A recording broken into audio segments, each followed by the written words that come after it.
kung maaari lang, tapusin natin ito hanggang bukas. Huwag na tayong umalis dito. Thank you, Mr. President. Salamat kayo, Mr. sir. Chair.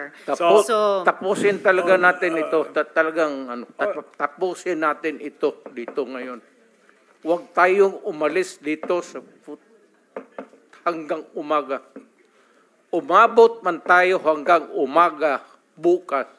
Huwag tayong umalis dito. Tapusin natin dito.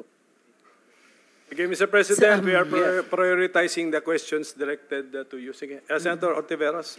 Salamat kayo, Mr. Chair. So, pangalawang tanong ko, tinawagan nyo ba si Senior Superintendent Padilla para i-congratulate siya sa pagpatay sa 3 high-value targets na Chinese nationals na inilagay sa loob ng Davao Penal Colony? Kasi sinabi nyo daw, congrats Superintendent Padilla,